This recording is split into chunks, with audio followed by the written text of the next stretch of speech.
पे हम next topic देखेंगे 1.4 टेक्स्ट एरिया एलिमेंट, यानी कि टेक्स्ट एरिया एलिमेंट हम किस तरीके से यूज़ करते हैं।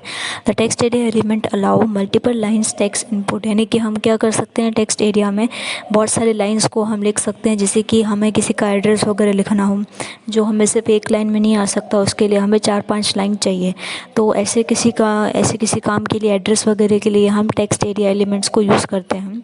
इसका जो टैग है वो हमें यहाँ पे दिया हुआ है, the tag text area angular bracket text area angular bracket text area close is used to implement text area element. यानी कि अगर हमें इस तरीके का कुछ लिखना हो तो हम टेक्स्ट एरिया को इस तरीके से शो करते हैं। It allow entering unlimited number of character, यानी कि हम इसमें नंबर, टेक्स्ट, सिंबल जो हमें लिखना हो वो हम इसमें लिख सकते हैं। यानी कि इसमें कोई भी रिस्ट्रिक्शंस नहीं होती है कैरेक्टर्स की या न्यूमेरिकल वैल्यूज़ की। It can be use to enter comment, report और लॉन्ग डिस्क्रिप्शन ऑफ प्रोडक्ट, यानी कि हम इसमें क्या क्या लिख सकते हैं। अगर हमें कोई कमेंट लिखनी हो या फिर हमें कोई रिपोर्ट देनी हो या फिर हमें जो बड़ा सा डेटा डिस्क्रिप्शन प्रोडक्ट के लिए लिखना हो तो भी हम लिख सकते हैं।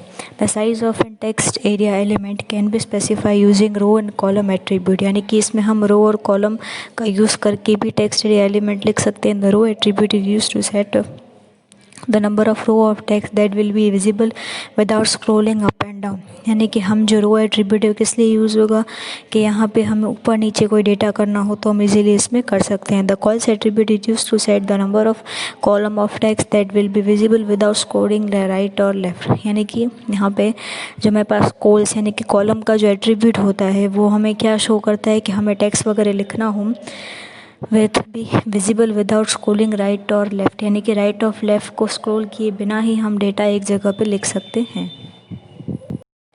अब यहाँ पे पेज नंबर 15 पे हमें इसका प्रैक्टिकल सम दिया हुआ है कि किस तरीके से हम क्या कर सकते हैं। एक प्रैक्टिकल एलिमेंट दिया हुआ है, कैसे हम इसको एंटर कर सकते हैं। जैसे कि यहाँ पे फर्स्ट हम दिख रहा है HTML से चीज़ स्टार्ट होगी। हेड में यहाँ पे हमें फिर दिया हुआ है मेटा कंटेन, यहाँ पे ये जो HTML का फाइल का कैरेक्टर का कंटेन है वो हमें दिया हुआ है।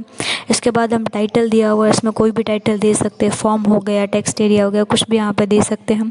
हेड को क्लोज करेंगे, बॉडी यहाँ पे स्टार्ट करेंगे। अगर हमें कोई भी चीज़ लिखनी हो तो हम बॉडी के अंदर लिखते हैं। बॉडी के बाद यहाँ पे दिया हुआ फॉर्म मेथड, यानी कि पोस्ट और गेट, जैसे कि मैंने आपको बताया था आगे वीडियोस में कि गेट मेथड और पोस्ट मेथड हम क्यों यूज़ करते हैं। उसके बाद एक्शन में comment.html, ये हमारी फाइल का नाम है, ये वो हमें यहाँ पे स्पेसिफाई करना होगा। इनपुट और कमेंट, यानी कि हम यहाँ पे क्या कर सकते हैं, डेटा यानी कि लेबल दे सकते हैं, ठीक है। उसके बाद BR यानी कि ब्रेक के लिए हमें दिया हुआ है, यानी कि नीचे चला जाएगा। नीचे आते ही ये टेक्स्ट जो नेम है वो कमेंट में चला जाएगा, रोज़ 5 और कॉलम 20 हो जाएगा इस तरीके से। और हमें यहाँ पे लिखा हुआ है योर कमेंट्स, यानी कि जो बॉक्स हम जिसके अंदर लोग कमेंट लिखेंगे वो इस तरीके से आपको डायग्राम दिया हुआ है, फिगर दिया हुआ है 1.2 the text box area in the web browser, क्योंकि हमारा ब्राउज़र जो है उसमें ये चीज़ कैसे दिखेगी वो हमें बताई गई है। उसके अलावा हमने जो फॉर्म को ओपन किया था वही फॉर्म को हमें क्लोज करना है। उसके बाद BR यानी कि हम स्पेस दे रहे हैं उस चीज़ के लिए। स्पेस आने के बाद हम हमारा जो बॉडी कंटेंट है उसको क्लोज करेंगे और इसी के साथ हमारा जो HTML फॉर्म है उसको भी हम क्लोज करेंगे। इतना ही कमेंट लिखने से, यानी कि इतनी जो कोडिंग है इतना लिखने के बाद हमें कुछ इस तरीके से स्ट्रक्चर शो होगा जो आपको 1.2 में दिखाया गया है कि किस तरीके से पूरा कोड है इंसर्ट टेक्स्ट एरिया एलिमेंट का, जो हम हमारे फॉर्म में एड्रेस के लिए यूज़ कर सकते हैं।